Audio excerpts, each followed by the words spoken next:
Começa agora mais um Conversando com Divaldo Franco. Você acredita em feitiçaria e mal-olhado? Não perca o programa de hoje. Acompanhe a entrevista. Existem pessoas que afirmam que mal-olhado e feitiçaria são crendices popular e que não significam nada.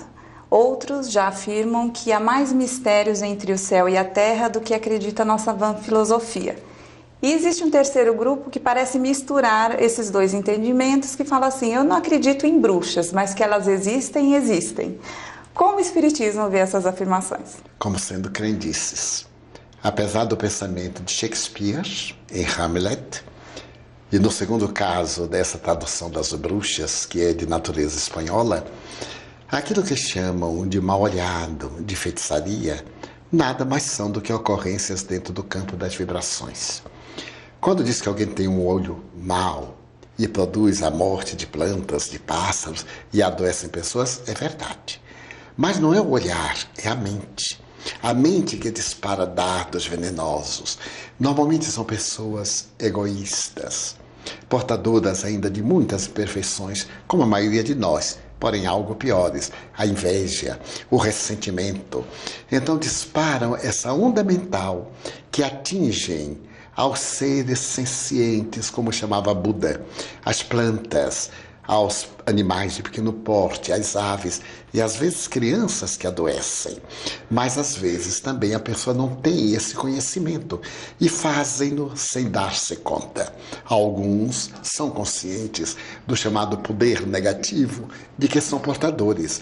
É uma questão, portanto, emocional e mental, porque na hora que a pessoa mudar de atitude mental, terá um poder curativo, poderá ajudar através de vibrações, poderá contribuir por meio dos fluidos benéficos para o paciente. No caso da feitiçaria, em que se utilizam de instrumentos que seriam os veículos desse magnetismo, espíritos sórdidos, atrasados, perturbados, vinculam-se a esses fetiches, ou a esses patuás, ou a esses objetos que seriam defensores, mas todos eles inócuos. Kardec, em O Livro dos Espíritos, perguntou às entidades venerandas o que achavam e disseram que os espíritos zombeteiros riem, como dos exorcismos, em que palavras ditas em caráter sacramental de maneira nenhuma os atingem, mas os valores morais do exorcista. O seu caráter, as suas vibrações alcançam o objetivo. No caso, os feiticeiros, aqueles que se dedicam aos males que perturbam a humanidade, as suas ondas mentais, quando encontram ressonância e receptividade na presunta vítima, fazem o mal. Mesmo porque a pessoa tem um karma. Não gosto da palavra karma. Está em cursa num débito que lhe proporciona o sofrimento. Porque se não tiver dívidas, de maneira nenhuma, pegará aquela injunção negativa.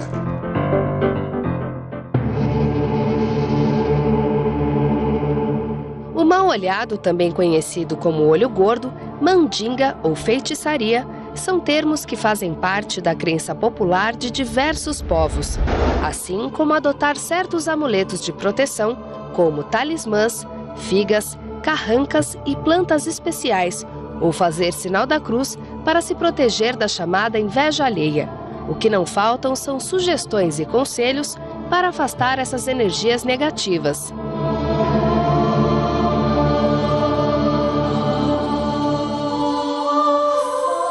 Dentro da tradição bíblica, a cobiça é descrita entre os 10 mandamentos de Moisés. Não cobiçarás a casa do teu próximo, não cobiçarás a mulher do teu próximo, nem seu escravo, nem sua escrava, nem seu boi, nem seu jumento, nem nada do que lhe pertence. O poder do olhar invejoso também é mostrado na mitologia grega, através da figura de Medusa, que petrificava quem olhasse diretamente em seus olhos.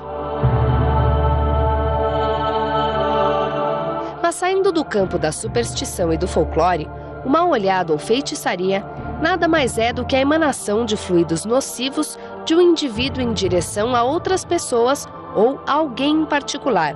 Hoje, a ciência já reconhece o poder do pensamento capaz de construir ou destruir. Essas ondas carregadas de formas podem ser captadas caso exista uma sintonia mental entre emissor e receptor. Caso contrário, essas mesmas ondas voltam a quem as direcionou, seguindo os princípios da lei de ação e reação.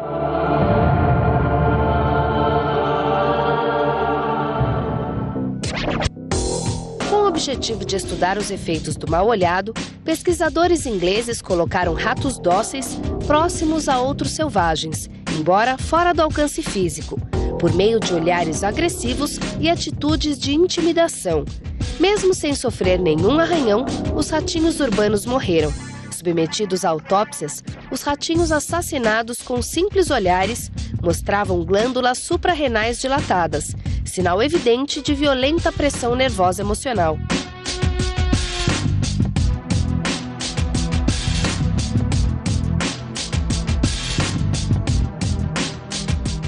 A experiência prova que os instintos agressivos irradiados no ambiente são capazes de criar desarmonias físicas entre os semelhantes, até mesmo no reino animal, com a diferença que elas ainda não conquistaram a consciência de seus atos, diferente dos seres humanos, responsáveis pelo conteúdo e direção de seus pensamentos.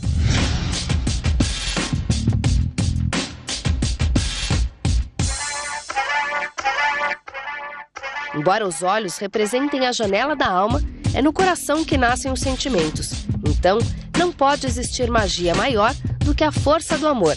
Contra ela, não há mal-olhado que resista.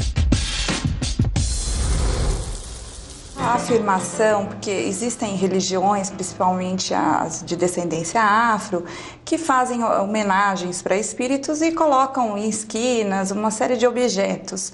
E às vezes alguém mexe naquele objeto e a pessoa fala assim, ela ficou mal depois, ela pegou um encosto. O que pensar dessas afirmações? Que tem fundamento.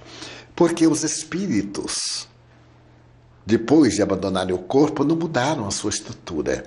Aqueles que eram primários continuam primitivos e nutrem-se das substâncias, absorvem as emanações até dos nossos alimentos à nossa mesa.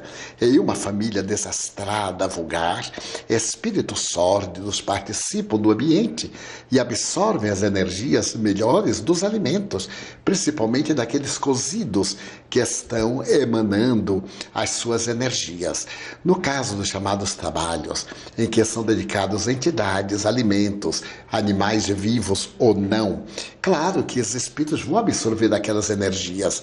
Aquele indivíduo que vai zombar está correndo risco, porque está intrometendo-se num campo que ele desconhece.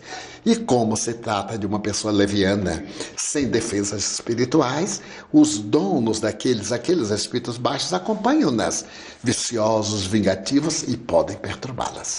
E como fica a situação daquele que encomendou esse trabalho, aquele que promete algo para um espírito se ele fizer um trabalho? Ao prometer algo a entidades perversas, vincula-se-lhe. E essas entidades perversas passam a participar do modus vivendi do indivíduo, porque estão no mesmo nível vibratório. Por que não oferecer a oração? Por que não oferecer a esperança de sair daquela situação lamentável? Porque esses apegos mesquinhos e bárbaros, porque o agente encarnado também é primitivo e está mais interessado na vida atual do que na vida futura. Em O Evangelho segundo o Espiritismo, quando Allan Kardec fala da vida futura, ele refere-se que os judeus acreditavam em Deus, mas principalmente na vida presente. Eles acreditavam em Deus para serem beneficiados com ofertas que lhes dessem o reino exclusivo, o poder na terra, a glória, a dominação, mas não na realidade transcendental. Então nós temos muitos indivíduos hoje que nos animismos africanistas, nas religiões mais imediatistas, pensam nos céus, porém desfrutando a terra.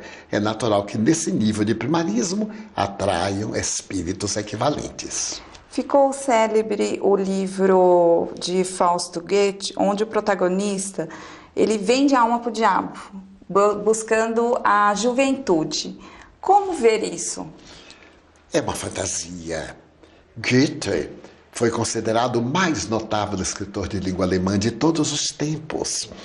Quando ele publicou o seu Das Werthers, a história do jovem Werther, a sua habilidade em escrever foi tão grande que desencadeou uma onda de suicídios na Europa.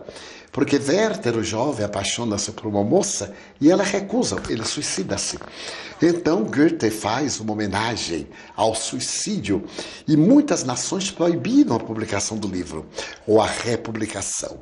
Então, quando ele escreve sobre Mefistófeles, nessa obra que mais tarde Manuel Filomeno de Miranda se utiliza para narrar uma história equivalente, ele de tal maneira concebe esse poder da força do mal que deixa uma lição da fantasia com caráter de realidade. Mas isso jamais aconteceu.